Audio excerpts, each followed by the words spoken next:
So my name is Teresa Asensio. I'm one of the organizers of Citizens for a Healthy Toronto Waterfront.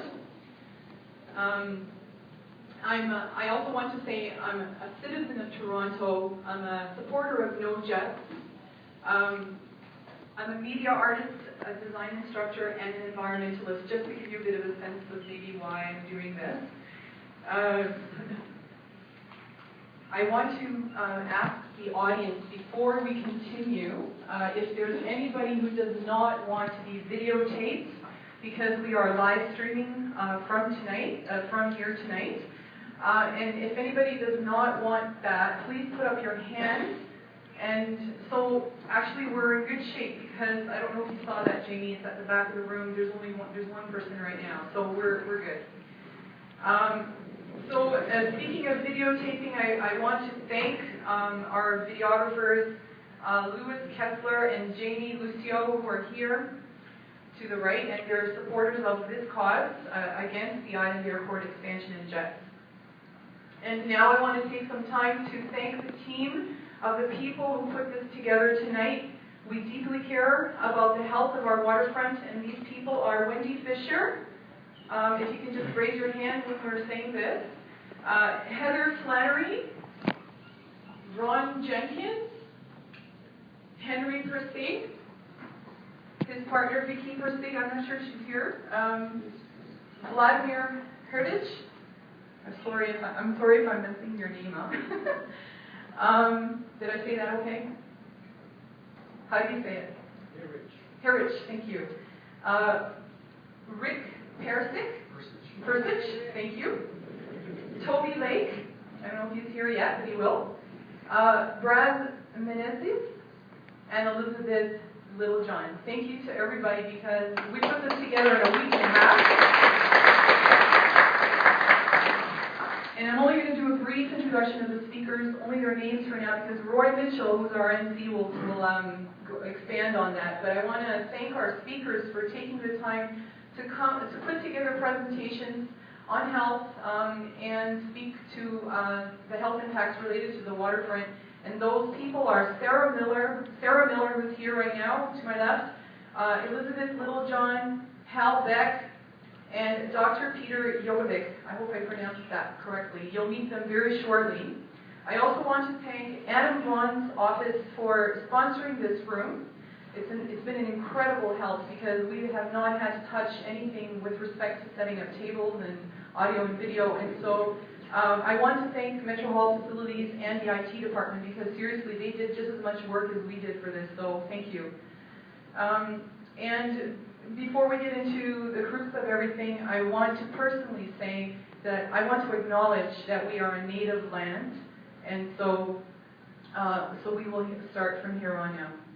Okay, Toronto's waterfront attracts up to 17,000 visitors per year. It is million. Oh, that's a crowd. Thank you for correcting me on that.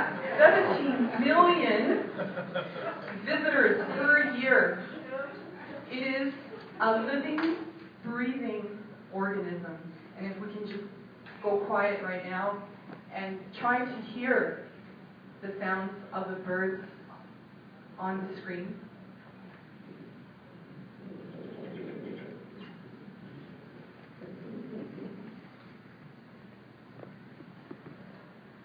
It's very important that we listen to that, because that's what this is about.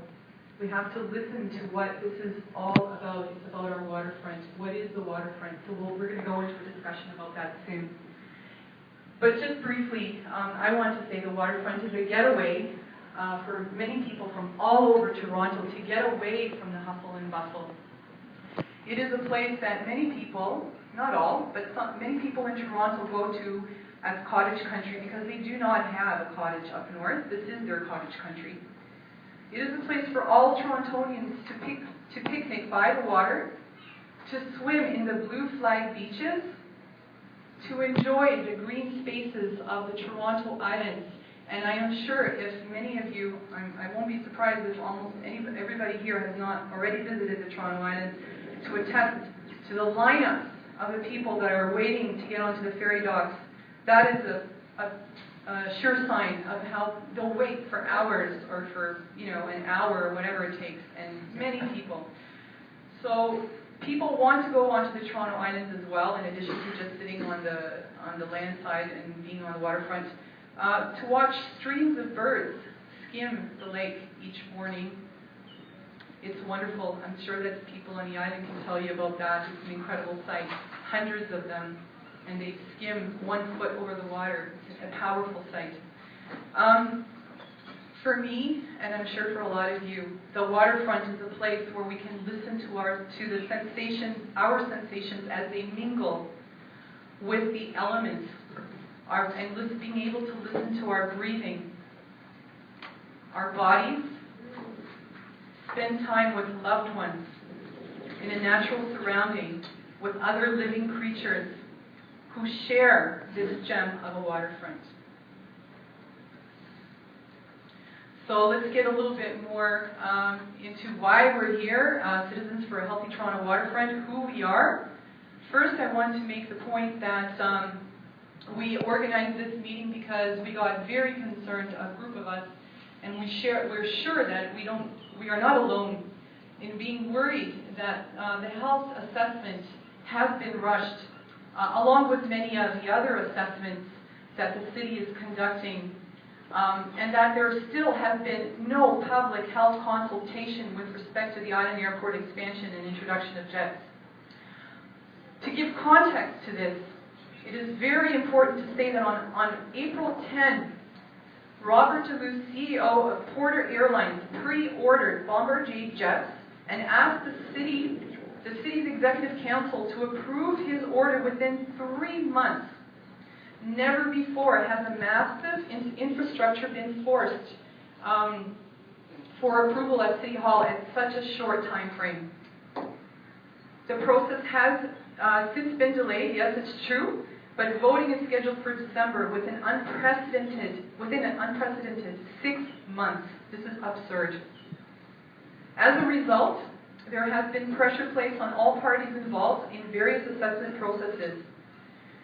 The health impact assessment on October 9, the public and media were not allowed into the room.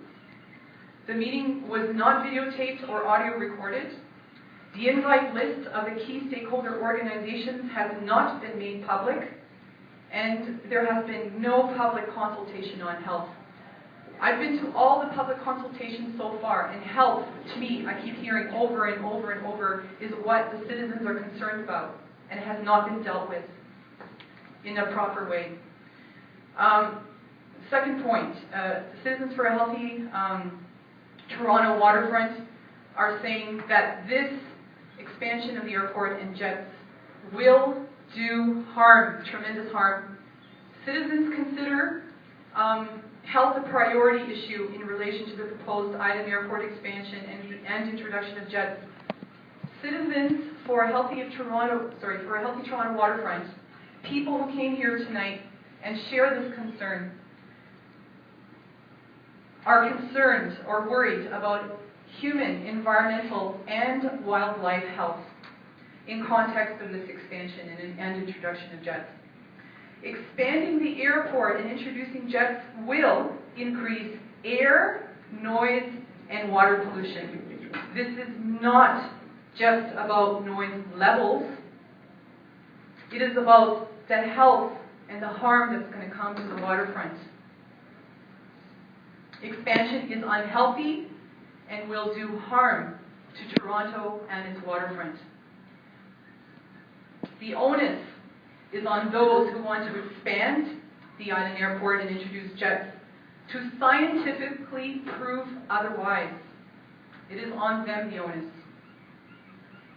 Our representatives, our councillors, must listen to the citizens. We are concerned about health. We voted you in. You must listen.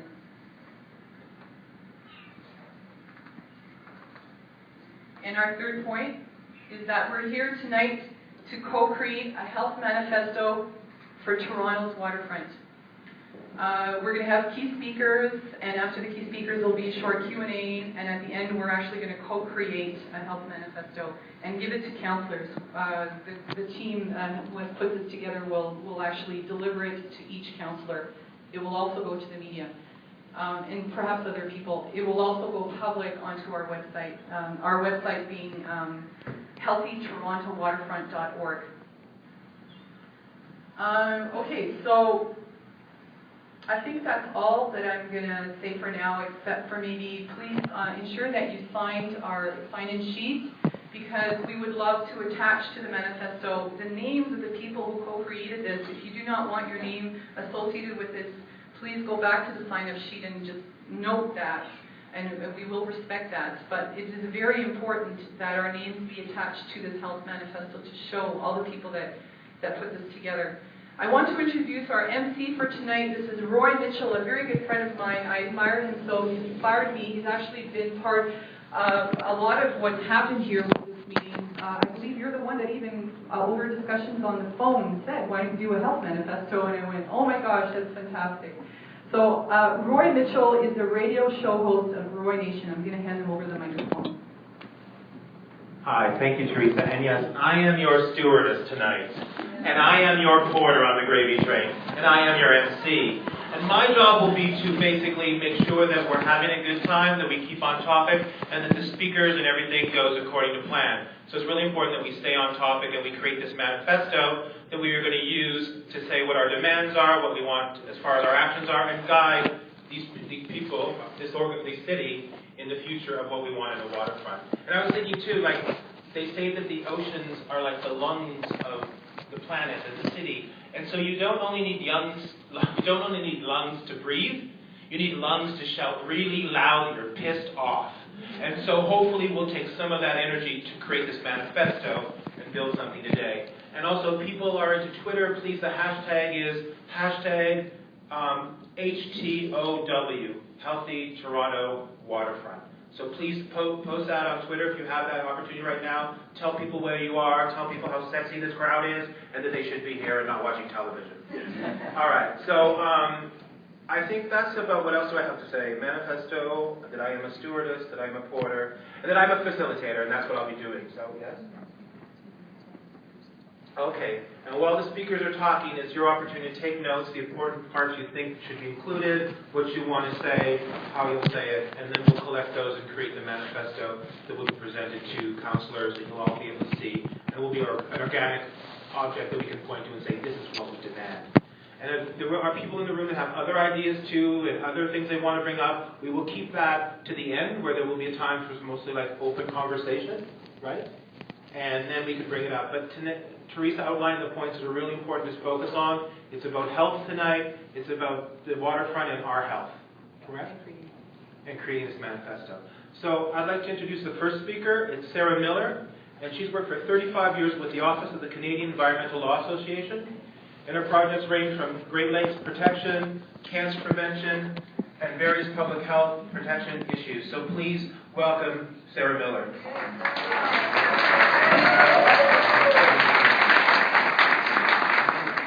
Thank you. I have a lot of ground I'd like to cover tonight, and but mostly my most important role, I feel, is as a hopefully raging granny now that I don't have to speak with in any official voices now that I've retired. I made a fairly lengthy submission to the City of Toronto on my concerns, which come from being a Toronto Island resident and observing the waterfront over the years, working on Great Lakes issues, working on Toronto Harbour issues, where I kind of locked horns with the Port Authority for many years over the issue of lake filling on the Leslie Street spit dredging. And I'd like to just say that we're not just up against Robert Duluth and Porter Air, because the Port Authority is a very powerful organization as well, and it doesn't have a port. It's bereft. You know, we see one or two ships that come to Redpath Sugar, but really the Port Authority has looked for other ventures, and the island airport is a significant part of its well-being and longevity. So I just wanted to remind people of that because it is a very important part of power structure and what's operating behind the obvious here in the city of Toronto. I was able to attend the meeting and invited to the meeting that Public Health held several weeks ago. I'd like to say I think they're well-intentioned. They are also trapped in a system with an impossible task. They've been sent and asked by City Council to do a health study in an impossible deadline. You can't do a health study in 6 weeks, and they know it. The last study they did, which was the South Riverdale Leslie Cumulative Air Study, the first ever cumulative air study in the city of Toronto, by the way, or in all of Canada, by the way, which was groundbreaking, was done probably over 2 or 3 years. So what all they're going to be able to do is to try to replicate what they learned from that study in the neighborhood of the airport. I think they expected to find, lingering from post-industrial times, that there were a lot of emitters in the city of Toronto that were contributing to bad air. And really what they found out, it was the transportation sector, which was contributing most to the poor air of the city of Toronto. So areas of concern were intersections of highways.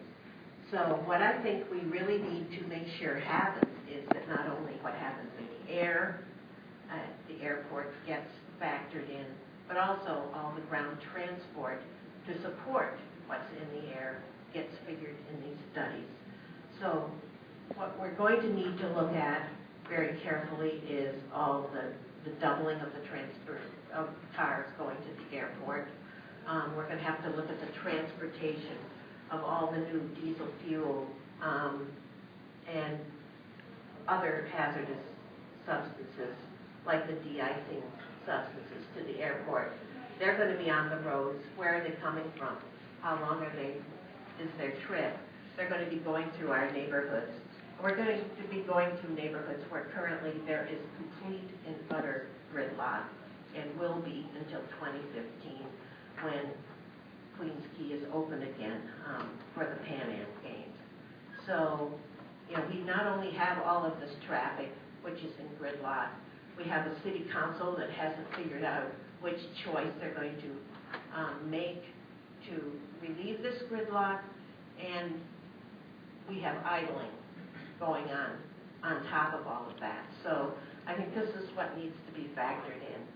I wanted to say that public health itself has done a lot of innovative work, and they look at the social determinants of health as well, and hopefully will in their studies. So they look at equity issues.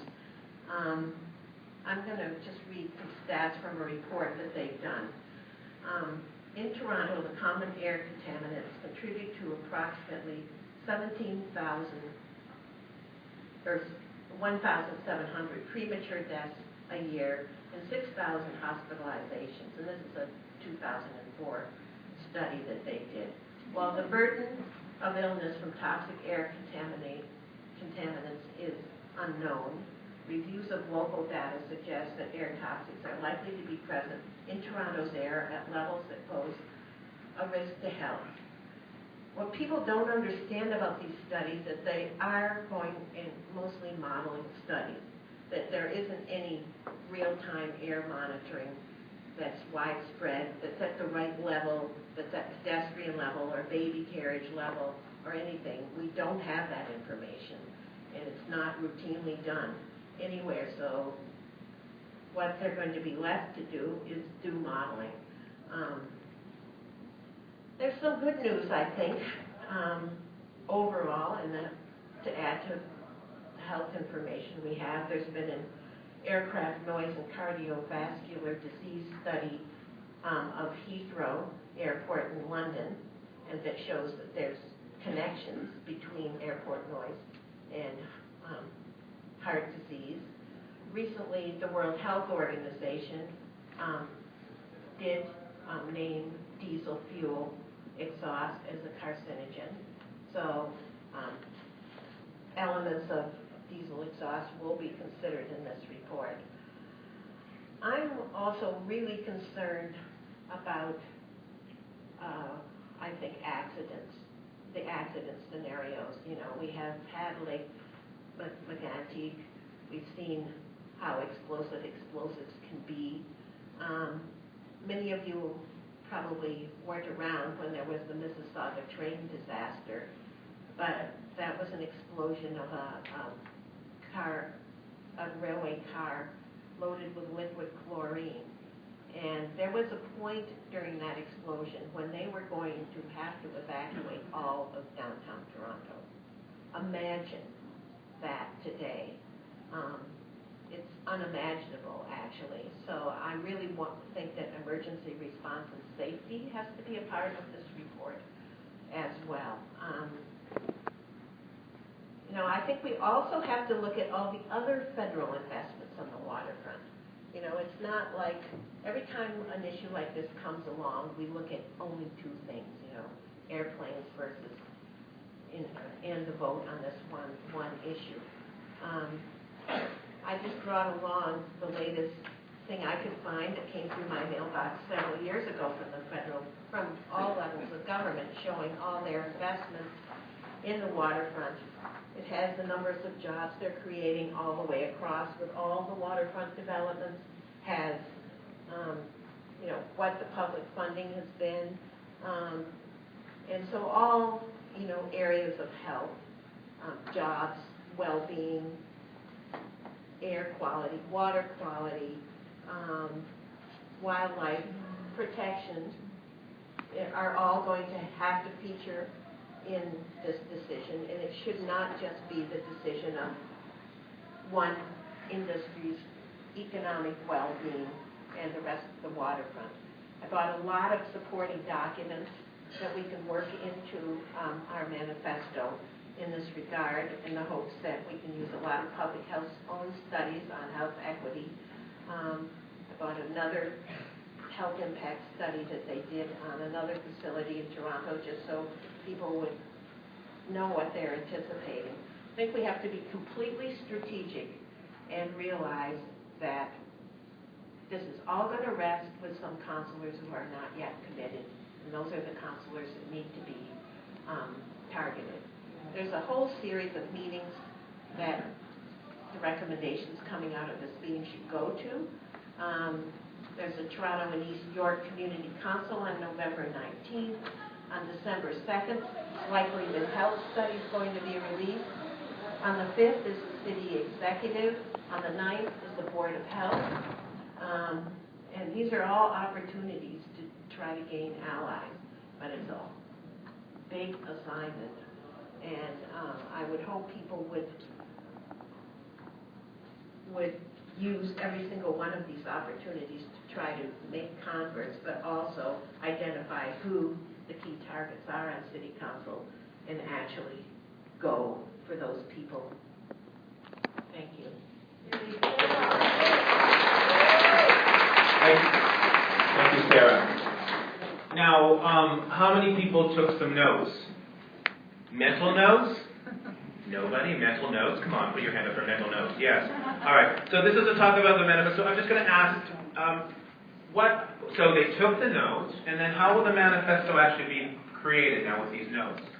I'm going to talk to it. I was going to talk to it after the speakers. What I'll do is I'll just briefly talk about it now. But you're going to put sticky notes on these pieces of paper that are on top of the table.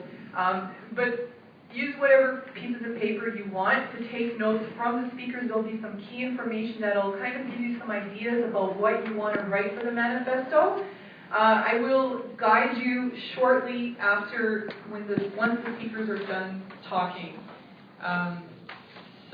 But it is important because I think what will happen is if we hear a lot of information and we're going to forget about a lot of it, and it will be very helpful to jot some points. I jotted them down, and I'll give you an example I wrote down when Sarah Miller was talking.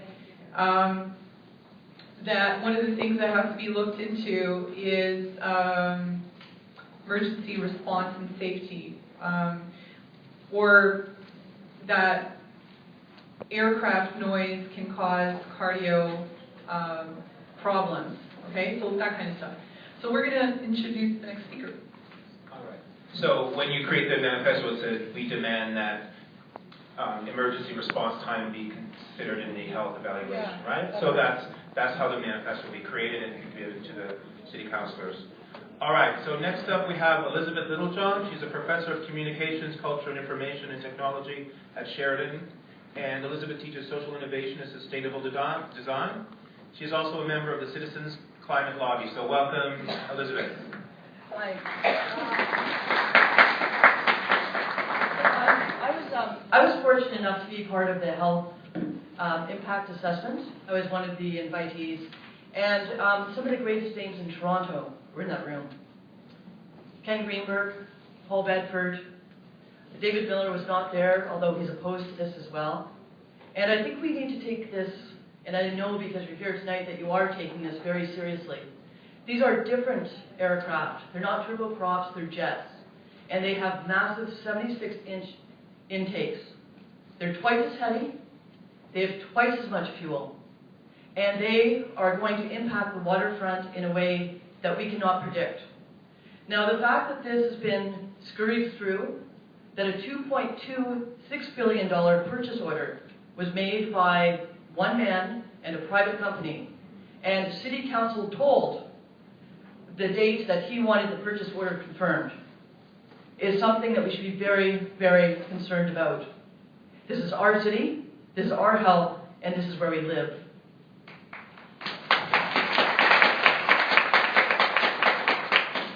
This summer alone, what is happening right now in Lake Ontario is called whiting. What it is calcium carbonate that's coming to the surface because of heat.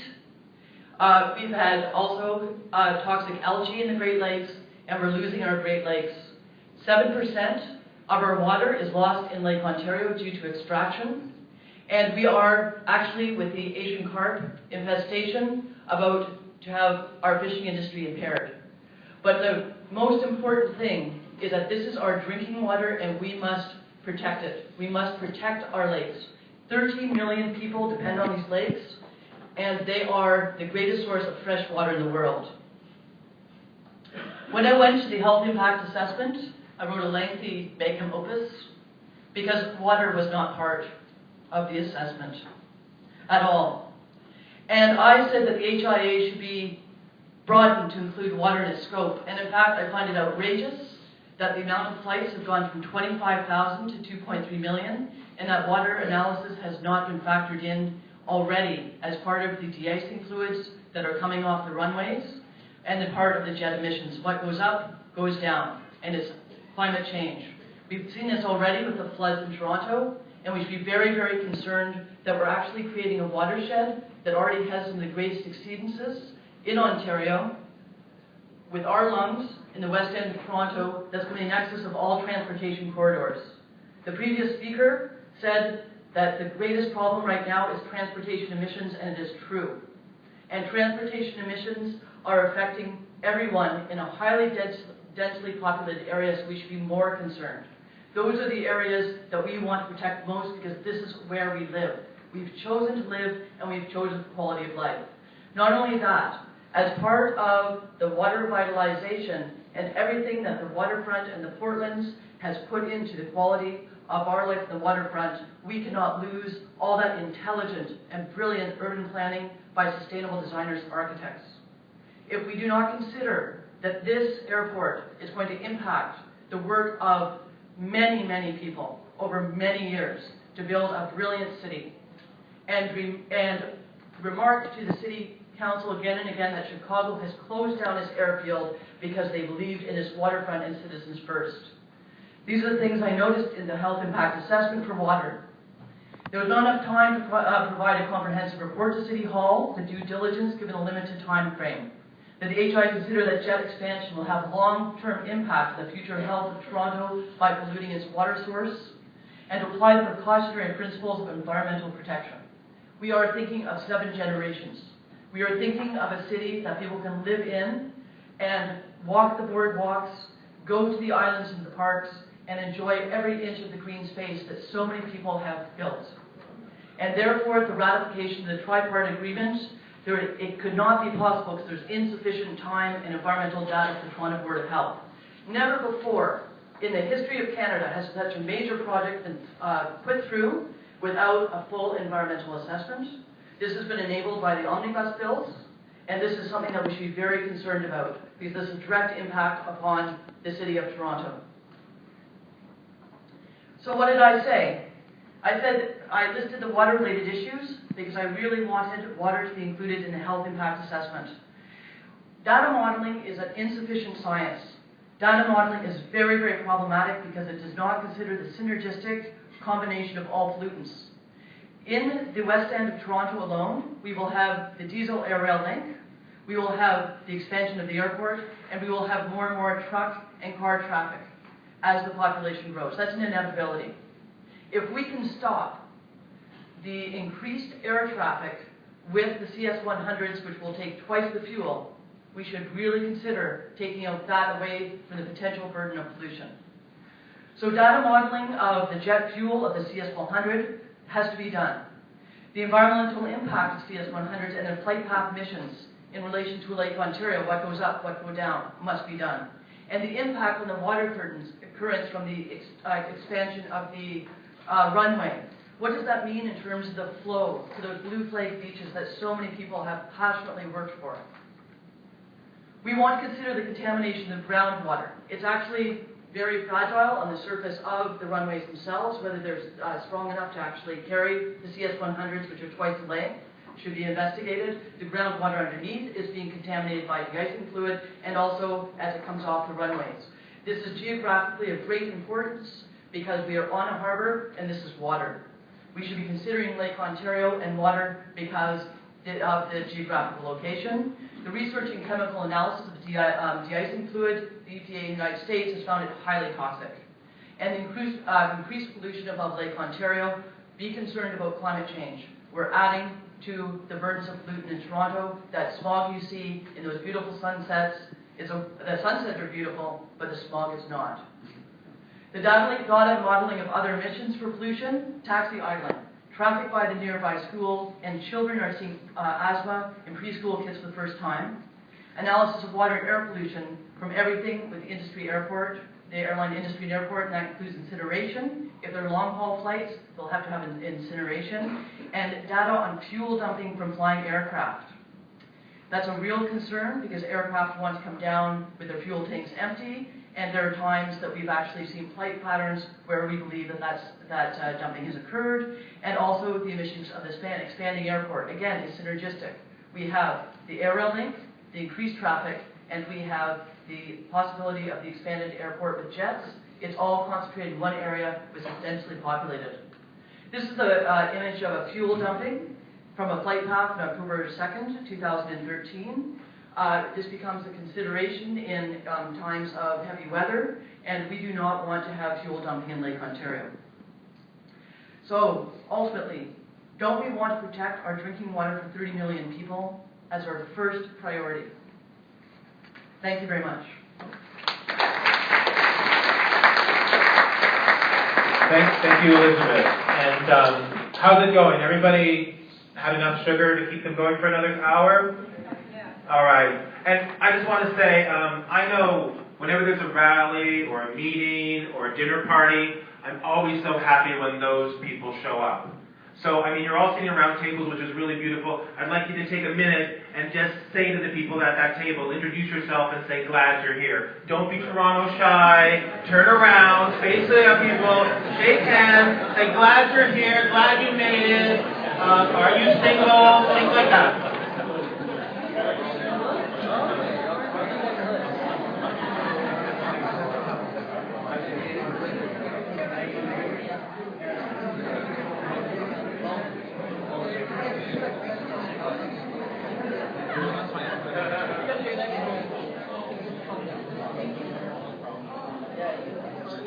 All right, stop talking. We got a show to do.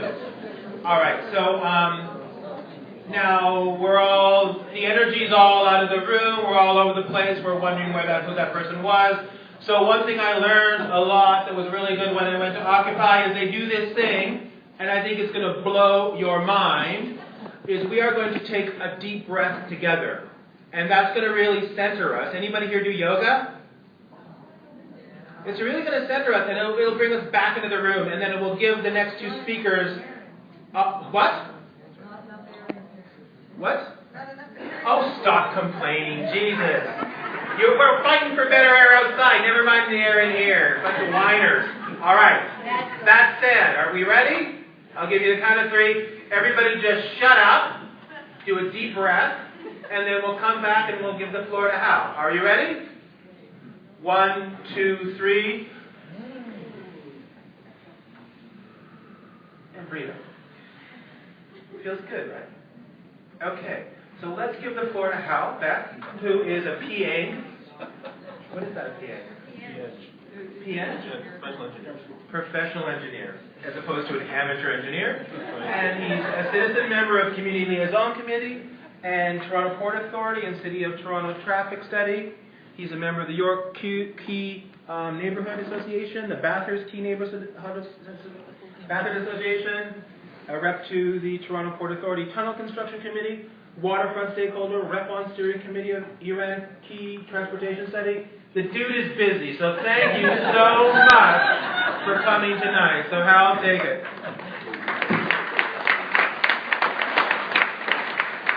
Well, you're not telling a lie there. I'm quite busy. Now, in preparing for this meeting, I was first off thanking the organizers for putting something together like this in such short notice. Over the last 2 days, I've been putting together some notes, and I may as well start off by saying on October the 9th, the City Public Health had their meeting, which I attended. I'd actually prefer to sit if you don't mind. Yeah, well. There's a few chairs up here. A few chairs. So in that light, I attended the city's October the 9th, 2013 meeting on behalf of YQ&A and participated most vocally. After that, we had about a week to submit any other issues that were not captured in the meeting, which the Golder Associates and Public Health thought should be included or captured in the health study. A week later, we had a week deadline. On October 16th, I submitted an email to Golder, which ended up being 50 points of detailed engineering-related technical matters that I felt should be included in the health study. That email has circulated around to a number of people. Since then, I've also had it requested to post it on the city's project website, along with the study completion matrix. So that hopefully is on the city's website. So what I did tonight was look at all those issues and try to distill some common themes, which I thought might stimulate some ideas for a health manifesto. I'm not used to reading manifestos, so I don't know what type of language goes along with this kind of document, but I came up with 8 themes. And so what I'll be doing is I'll just quickly read out my 8 themes, and then I'll speak to each one of them in that order, and provide examples that are traffic and noise related. So I'll be speaking to traffic and noise environmental issues tonight. Some of the 8 themes that I came up with were, number 1, recognize the uniqueness of the Island Airport site with respect to health data. Number 2, collect health data with industry standard level of care. Number 3, use statistics as intended. Understand the impacts, don't paper them over. Item 4, show the accuracy, not just the precision. Item 5, document existing conditions and concerns. Item 6, document proposed operating conditions and effects. Item 7, we need an airport authority, which is a learning organization. And finally, number 8, we need perpetual funding for airport monitoring. So I'll start 1 through 8. Technical reports for the Island Airport cannot assume that typical average data or conclusions drawn from experiences at cross-sections of other sites are applicable here. And for example, the NEF contourer I'm going to get right into probably the most important item of them all. The NEF contour definition, noise exposure forecast, which is on which basis the tripartite agreement has been founded. That standard definition of an NEF contour used in the tripartite agreement is a standard definition which defines it as being on the ground, just like at all other airports. Yet the very control contour for this airport, the 25 NEF control contour, is on the water. Normally, this would have triggered Transport Canada to review marine noise propagation assumptions. They would have then reviewed assumptions related to airplane noise or reflections hitting the proposed residential towers bouncing off the water. Finally, they would have completed some industry standard terrain modeling work, which would have resulted in some NEF contours prepared for various stories and elevations, for example, an NEF contour at the 40th floor elevation. This 1978 Transport Canada error in assuming a water buffer attenuates the same noise as a land buffer is a result of failing to recognize the uniqueness of the Island Airport site. It is the control envelope which guided the development of the waterfront and informed the selection of building and construction materials used in all the waterfront tower buildings. Another example is the engine run-ups. Run-ups are not included in noise contour maps at typical airports because this noise impact is completely inconsequential to the NEF contours at those sites. Residents are separated from the airport by land buffers and commercial zones. Noise is typically controlled on the site by hush houses or perimeter barriers, or else will be dissipated and absorbed by other built forms prior to reaching the residents. These conditions do not exist at the unique Island Airport site, where residents can watch planes conducting all ground-based activities from their bedroom windows. A direct line of sight is a direct line of sound. This condition does not exist elsewhere at any typical airport site, which are typically constructed on flat agricultural land. Final example is what I call the Bathurst Lakeshore Fleet Street Queens Quay intersection complex. Big word, and this draws from my consulting experiences talking about wetlands, and then so the word complex comes up, and so I kind of like the word. So it is a very complicated intersection. In fact, it is the most complicated traffic-controlled intersection in the city, and I have that from good sources, and that is my former classmates who worked with Metro traffic for many years and can confirm that. By extension, this may in fact be the most complex intersection in Canada. The typical operational improvements that you would typically make cannot be assumed for the rushed airport users when you have an LRT line snaking through an intersection. This is especially given the scale of the nearby national attractions and the scale of the intersection itself. And for that, we can look at the typically sized but way too small road name signage and the confusing transitway signage, which causes traffic to back up into Lakeshore Boulevard. People are turning into the transitway, backing up because they realize they're in the wrong spot. Typical signage, not appropriate at this unique site. My second key theme was to collect health data with industry standard level of care. Collect data at the Island Airport must be able to be used by industry professionals and international researchers, and also so that it can be relied on by all stakeholders. For example, noise propagation. Looks like you're going to take a little bit more than two. Yeah, I'm going to be getting more than two. Okay.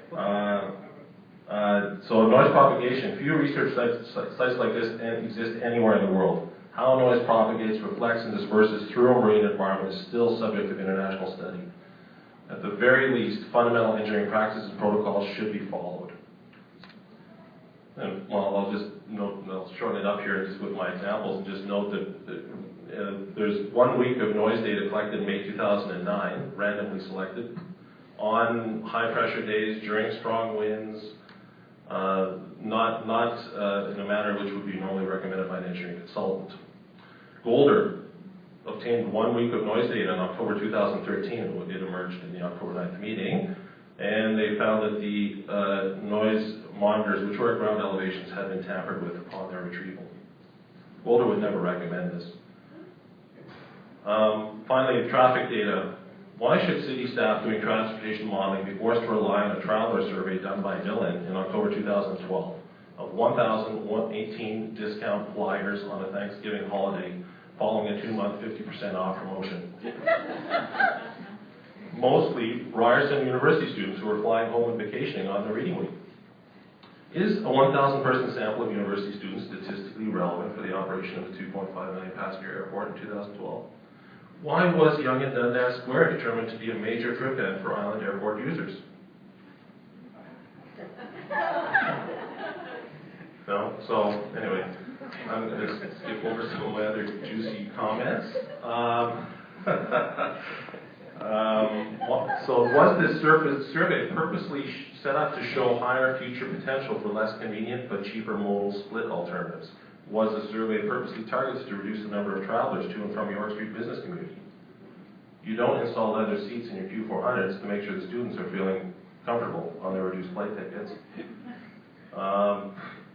So these modeling results can vary significantly, and we need to treat this with a better standard of care. I'm only on item 3.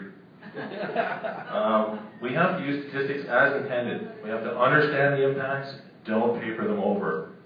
Transportation statistics are intended for the purpose of truly understanding the environmental effects of an airport. I can attest to this as a former transportation planner. We're not sinister, evil people.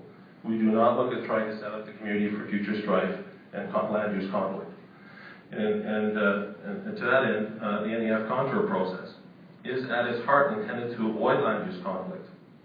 It is intended to guide municipalities in zoning and also to protect future airport growth so that the evolving actual contour will not exceed the control contour to avoid significant impacts.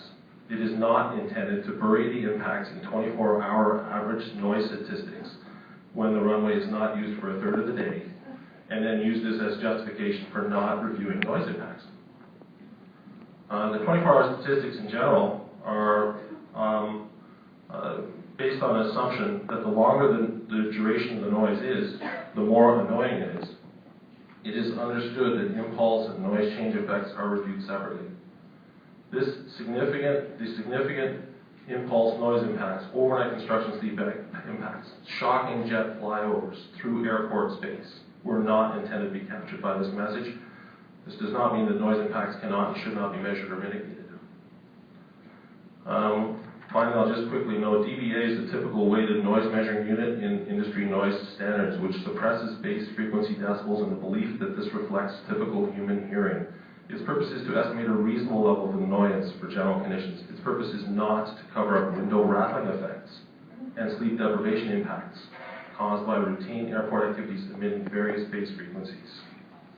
There are other measures, DBC, DBD, developed specifically for airports. These should be reviewed, especially in this case here where the airport impacts are as dominant on the waterfront and there's a defined set of airport activities that can be monitored independently. Item 4, show the accuracy, not the precision. Show technical info so that it reflects the real level of accuracy. There's a difference between accuracy and precision. Right now there's a lot of nice graphs, tables, and circulation which appear quite precise, which are based on data which have a high statistical tolerance. It is not fair and reasonable to have inaccurate, statistically irrelevant, or altered field data excluding, like for example, excluding run-up noise impacts being plotted precisely. This leaves the readers with false sense of resolution, including counselors who will be reading these reports, leafing through them. The level of accuracy and basis of technical information needs to be clearly stated. These technical reports need to have appropriate disclaimers. In the first instance, none of them are stamped by any professional engineer. They're all too frayed. Most reports are labeled draft to avoid incurring liabilities. There needs to be standard comments right in the opening letter that fundamental engineering protocols have not been applied in establishing the findings contained herein. Readers then know that this is a political document and not a technical one. Item 5 was document existing conditions and concerns, and it did have quite a bit of info, but I'm going to skim over it given the time here. It is not fair and reasonable to assume that because insignificant field data has been obtained, the stakeholders are being treated fairly and reasonably and responsibly. Currently, all available report documentation shows there's absolutely no concerns with the aspect of the island airport operations, both existing and proposed, and all activities are in accordance with the standards. So my question is, when did rattling windows become part of the standards? How did speech interference and sleep deprivation become design standard? Island airport issues are divisive as they are across the city, because there does not yet exist a comprehensive body of agreed upon facts to which anyone can speak to in supporting any political argument. When you sense that another person is not hearing you, it is natural that you begin to speak louder in order to be heard. This applies to all sides of the debates. There's a very strong civic need to complete and document the existing conditions as required. I'm going to use an example of traffic conditions. In May 2012, 2 adults were carted away by stretcher from the New Blue Edge Waterfront Trail in the middle of the day, sunshine. The volumes of the intersection of vehicle traffic, bike and pedestrian traffic, still not formally documented. Operational considerations, not documented. Degree of traffic congestion. Network level of service at the intersection at that time, not formally documented. Circling traffic looking for parking and passenger pickup idling problems inside the community, still not documented. Airport employee parking problems for the existing employees and growth in future horizon year, still not formally studied.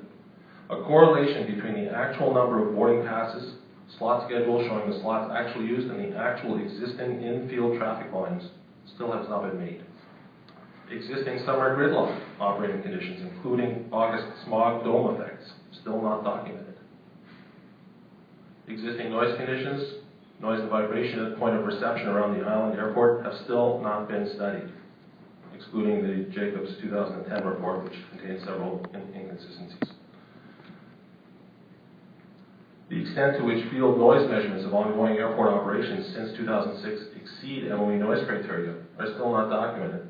I've been spending over the last 2 to 3 months really cruising through the MOE noise criteria, and as well as several airport land use planning handbooks which are available on the internet, and I would recommend Caltrans's airport land use handbook, lots of information. And to that end, I can honestly assure that there are existing effects that are being exceeded. Noise collection system, we do need a permanent, fully integrated noise and operations data collection system at the airport so we can actually learn about what is happening. Why is it that one plane is louder than the other when they're only 60 seconds apart taking off? An actual NEF noise contour map, a reasonable one, needs to be generated by Transport Canada. An existing ambient background noise data needs to be collected so that we can actually look at the impacts.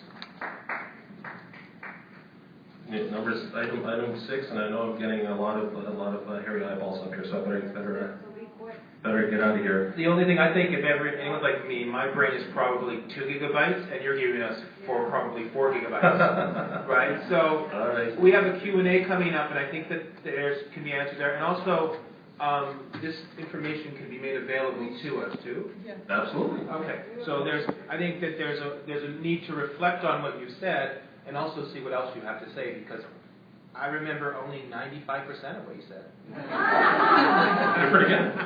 You're smart man. So thank you, Hal, for that. Thank you. Thank you for putting up with me.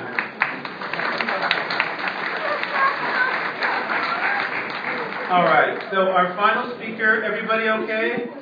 Anybody feeling upset that Hal spoke longer than anybody else? Okay, then you take it up with Hal later. Leave us alone. Okay. We want more. We want more. Okay. All right. Now our final speaker, who's we're happy to have him, Peter Joseph Yogovic, is a member of the Canadian College of Family Physicians, an MD at Toronto East General Hospital, William Osler Health Centre, Brampton, Civic Hospital, Brampton. Watch Dr. Yokovic's video on health concerns regarding the island airport. I think that's what we're going to do.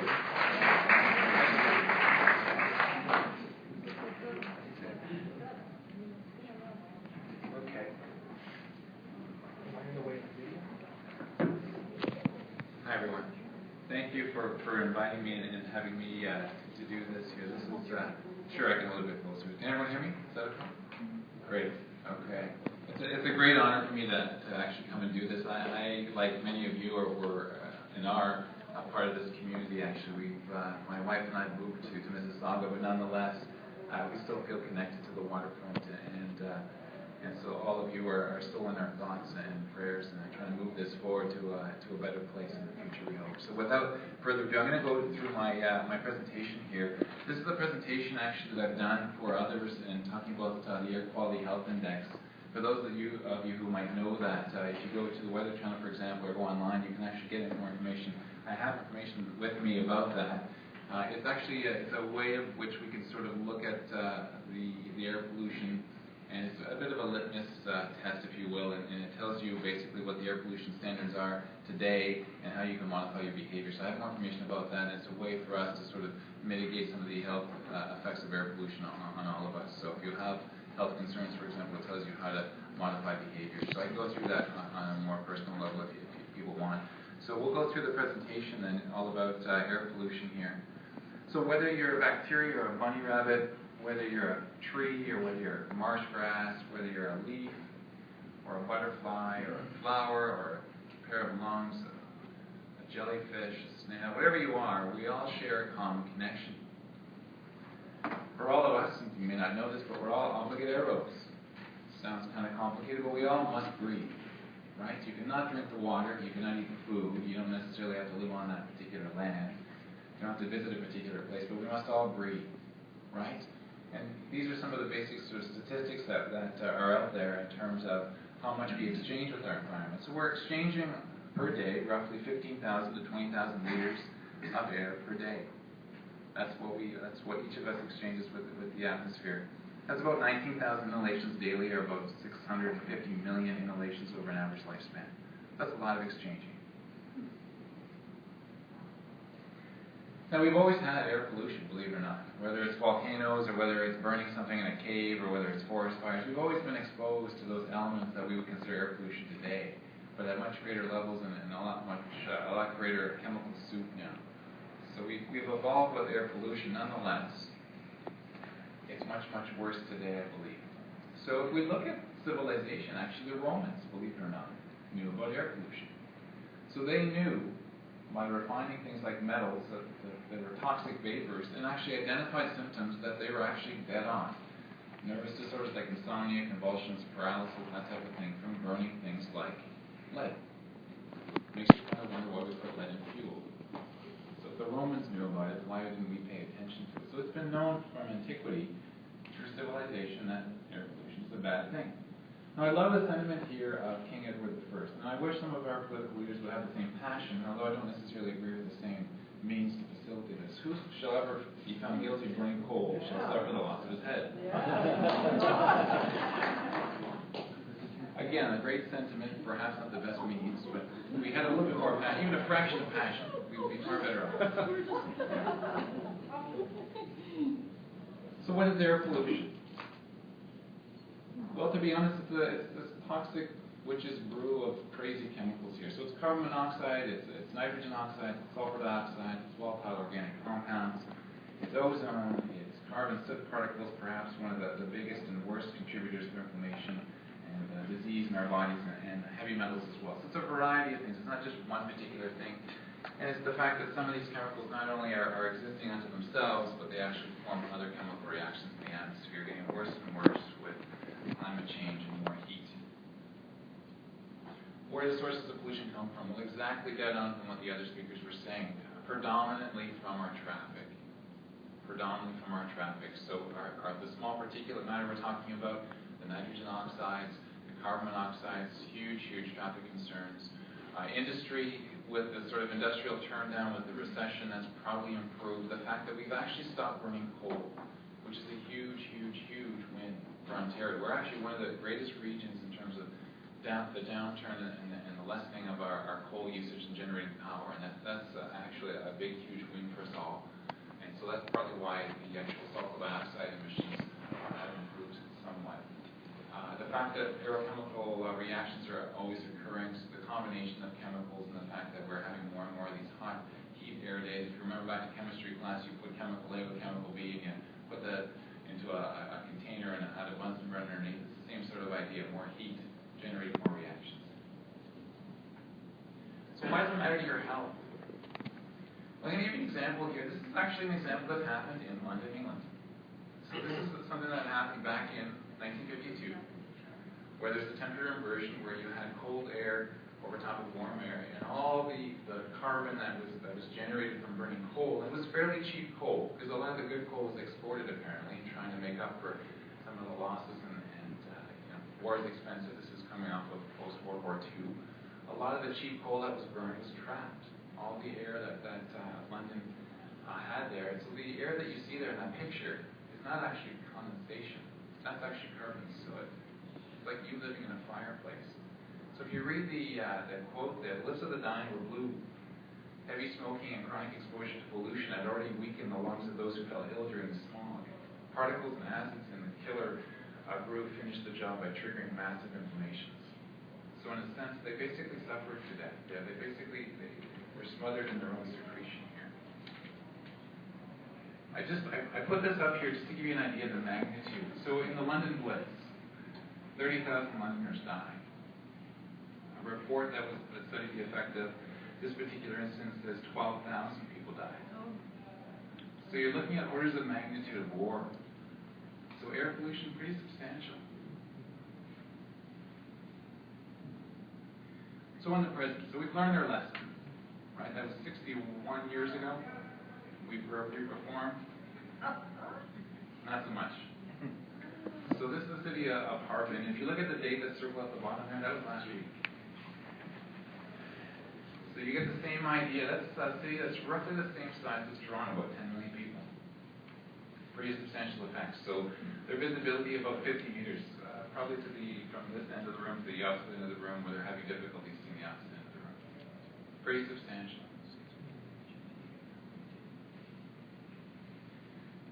So that was, that's China, and that was England 61 years ago. What about North America? We're better North America, right? We're comparing apples to mangoes here. Not so much.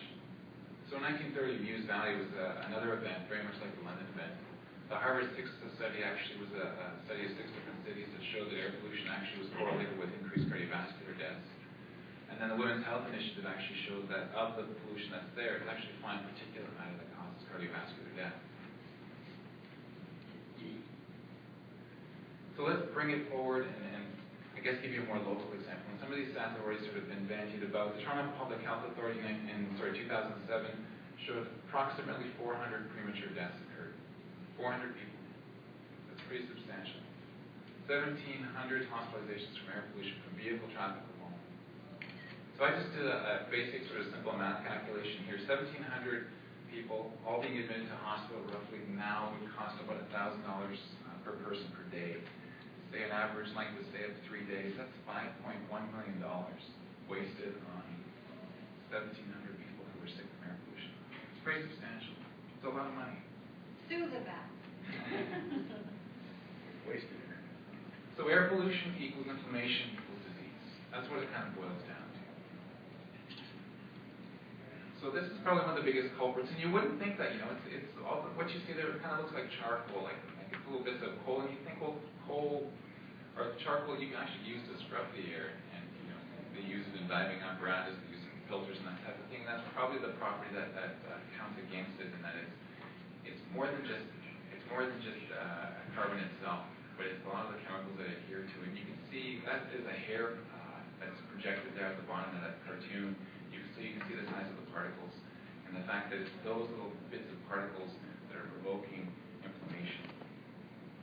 So I'm going to skip ahead here a little bit. This is the lungs of the entry for all of the particles getting in, causing inflammation. The airways on the right side there, that's actually an asthmatic airway. So lots of red, inflamed airways, much smaller, filled with secretion, so it's harder to exchange oxygen.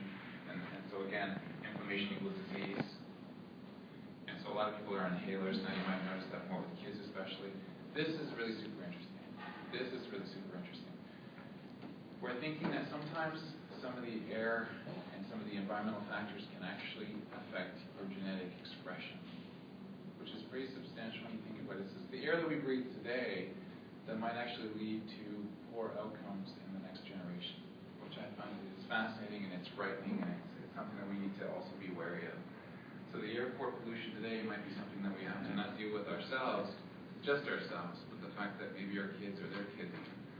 That's partly because of the T-cell regulation here. I won't get into all the details, but basically the pollution downregulates a gene, which downregulates what regulates our immune system. So the immune system is more prone to causing inflammation. I'll be right back. I'm cutting out for a second. So I kind of want